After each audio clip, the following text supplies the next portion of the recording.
Halo semua, perkenalkan nama saya Cassandra Budiarni, saya dari Balai Bioteknologi BPPT. Terima kasih. Halo semua, perkenalkan saya Ahmad Safi Kamil dari PTK Pusat Teknologi Informasi dan Komunikasi. Perkenalkan, nama saya Tinova Pramudia dari Unit Pusat Teknologi Elektronika. Halo, perkenalkan, aku Dovan Pujangga Asmarlanang S. Aku dari Pusat Teknologi Sumber Daya Energi dan Industri Kimia. Halo semua. Halo. Halo. Suaraku kedengeran kan ya? Dengar, lancar kok. Aku juga kan? Kalian tahu nggak ada isu tentang PNS? Apa tuh? Kayak banyak banget kasus PNS sekarang. Kayak yang itu tuh, yang PNS kena narkoba atau yang PNS misterius. Iya nih, kemarin 2 hari yang lalu ternyata memang lagi update tuh yang PNS misterius 97.000 PNS misterius ya kayaknya ya. Iya. Nah, itu aku juga udah baca sih, cuman belum begitu paham. Iya, maksud aku isu yang itu. Jadi gimana Mas? Coba dong lebih jelasin. Hehe, aku baru baca sekilas. Boleh nih, aku punya ini video YouTube yang mungkin komprehensif sih kalau misalnya mau dibahas bareng-bareng sih. Tak share di ini ya, di chat ya. Boleh Mas nih biar kita lebih paham gitu. Udah aku share nih Oke, aku buka.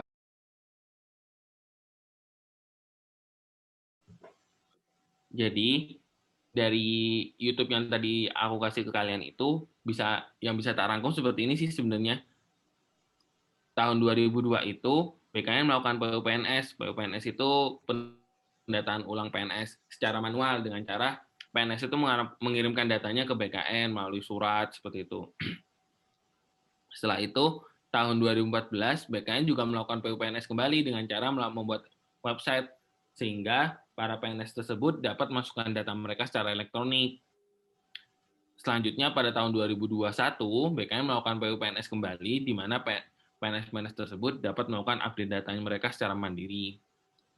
Ternyata tahun ini BKN menemukan adanya tidak konsistenan data PNS sebanyak 97.000 orang antara data manual dan data elektronik yang telah ada.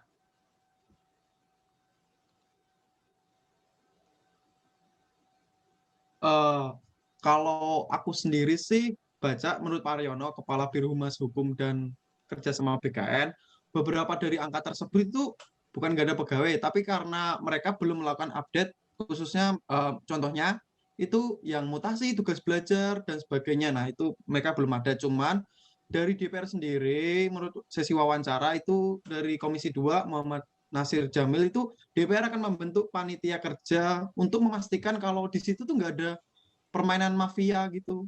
Jadi memastikan memang data yang nggak sesuai aja, bukan karena permainan gitu. Oh, nah aku juga menambahin nih. Jadi dari informasi yang aku dapat itu, salah satu solusi yang diberikan oleh BKN itu adalah dengan melakukan pendataan ulang lagi nih PNS-PNS yang tidak terdata ataupun PNS yang sekarang bekerja.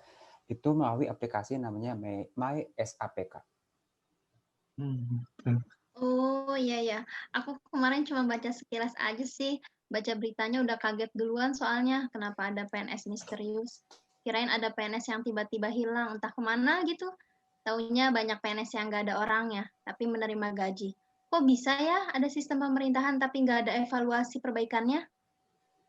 Jadi sebenarnya itu ya, pegawai ini secara fisik tuh ada dan bekerja sesuai dengan tugas PNS-nya. Namun yang menjadi permasalahan ya, mereka itu tidak melakukan pendataan ulang pada tahun 2014. Nah, sebenarnya nih ya kalau kita anggap lagi kasus yang seperti ini, sebenarnya kita sebagai PNS itu kan udah diajarin ya etika dan integritas ASN. Seharusnya juga PNS-PNS tersebut memiliki nilai-nilai tersebut atau yang kita bisa dengan sebut aneka. Ya, kalau aku sih cuma tahu singkatan aneka itu ada 5 nilai, akuntabilitas, nasionalisme, etika publik, komitmen mutu, dan anti korupsi. Sama nilai-nilai dasarnya aja, kayak misal komitmen mutu, ada nilai efisien, efektif, dan evaluasi. Terus ada anti korupsi, ada nilai kejujuran, dan sebagainya, cuman gitu. Nah, Kalau aku sendiri sih itu sesuai yang aku bilang tadi itu nggak sesuai dengan asas anti korupsi ya. Sebenarnya kalau PNS dia entah mutasi atau tugas belajar dia seharusnya mendapatkan gaji yang sekian, tapi dia menerima yang seharusnya dia tidak terima gitu. Nah, itu nggak bagus sih. Di sisi lain kalau emang ada mafia, nah itu benar-benar perilaku korupsi sih. Jadi kejadian kayak gini tuh nggak sesuai dengan asas anti korupsi itu. Betul tuh. Nah, ada nilai lagi sih yang bisa aku highlight sih seperti komitmen mutu. Nah, dengan kejadian ini sebenarnya terlihat sih betapa apa namanya ketidakbagusan mutu yang dalam penanganan data itu. Jadi kalau bisa sih emang data itu harus sangat sangat bagus karena ini menyangkut data PNS Indonesia sih. Aku setuju sama Syafiq. Aku juga nambahin nih dari yang tadi Syafiq bilang mengenai komitmen mutu. Aku pengen melihat pendekatan etika publik. Nah, menurut aku nih ya, pemerintah khususnya BKN itu masih lemah dalam mengelola data dan menyampaikan informasi yang kurang transparan. Seharusnya nih ya, PNS tuh memahami konsep komunikasi publik atau PR yang baik. Oh iya ya, benar juga ya. Ternyata bisa dikaitin dengan masalah PNS misterius tadi. Jadi sebenarnya isu PNS misterius itu bukan gak ada orangnya, tapi tidak terdata dengan baik dalam sistem pemerintahan yang baru diterapkan. Sebenarnya kalau ada masalah tuh semua nilai aneka bisa sebagai acuan kita dalam bekerja ya.